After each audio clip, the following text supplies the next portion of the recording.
Saat ini kita akan membahas tentang konsep rangkaian arus listrik searah atau arus listrik DC.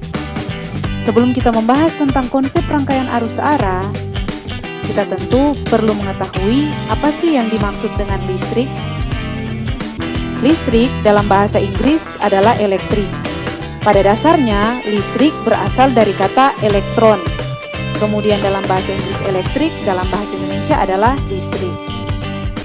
Tapi untuk penjelasan kali ini, kita akan membahas khusus pada rangkaian arus listrik searah.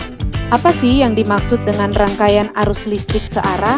Arus listrik searah atau direct current adalah aliran elektron atau pergerakan elektron dari suatu titik yang energi potensialnya tinggi ke titik lain yang memiliki energi potensial lebih rendah.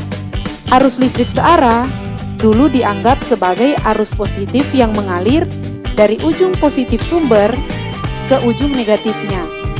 Namun, pengamatan-pengamatan yang lebih baru menemukan bahwa sebenarnya arus searah itu merupakan arus negatif atau arus elektron yang mengalir dari kutub negatif ke kutub positif. Aliran elektron ini menyebabkan terjadinya lubang-lubang bermuatan positif yang tampak mengalir dari kutub positif ke kutub negatif. Atau secara sederhana seperti ini. Rangkaian arus listrik mengalir dari potensial tinggi, kita anggap sebagai kutub positif, ke potensial rendah, yaitu kutub negatif. Namun, untuk arah aliran elektronnya bergerak dari kutub negatif ke kutub positif. Salah satu sumber arus listrik searah adalah baterai. Sekarang mari kita perhatikan suatu rangkaian arus listrik searah yang menggunakan baterai. Di sini terdapat baterai dan penghantar beserta sebuah lampu. Kita dapat melihat aliran elektron yang bergerak dari kutub negatif ke kutub positif. Aliran elektron yang bergerak ini disebut dengan listrik dinamis karena bergerak atau mengalir dalam rangkaian.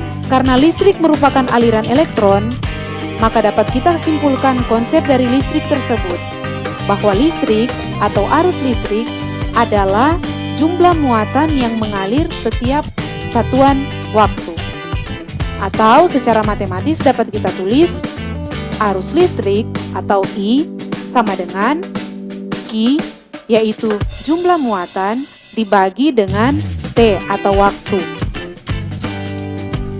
Arus listrik memiliki satuan ampere, sedangkan muatan listrik memiliki satuan kolom dan waktu memiliki satuan sekon. Contohnya, jika dalam rangkaian listrik ini mengalir arus 5 ampere, berarti dalam rangkaian ini mengalir 5 kolom muatan selama 1 detik atau 5C per sekon.